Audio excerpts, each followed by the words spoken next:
How to go live on TikTok without 1,000 followers.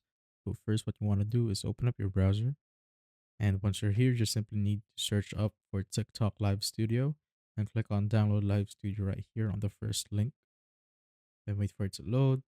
Now, once you're here, just simply click on download for Windows. Then save it to whatever folder you want. I'm going to save it to my downloads. Click on save. Now, once it's done downloading, you should see it here at the top right. So I'm going to click on it to download it, and I'm going to exit out of my browser and click on yes if something pops up on your screen. Now, once you're here, you simply need to click on install now and wait for the live studio to finish. So the size is about 504 MB. You just simply need to wait. It might take some time depending on your internet connection. Now, once the installation has been complete, you just simply need to click on open right here. Then wait for it to pop up or open up. So as you can see, it's launching. And now it has now launched. And there's another download right here, which is basically downloading the Live Studio, and you could see the release notes here at the bottom. So you just need to simply wait to download or for TikTok to download it again.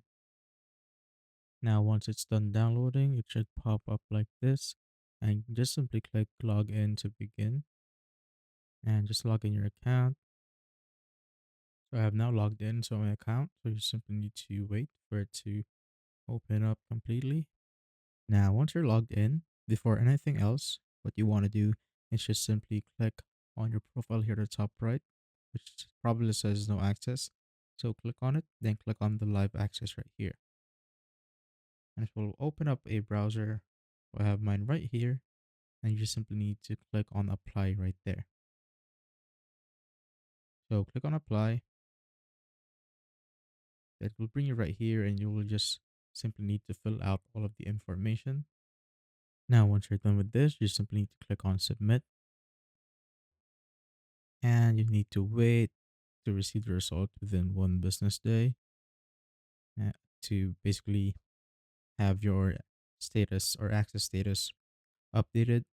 So it depends on what you put on the information that they ask you for, but most of the time they accept your application, and that's how you basically do it.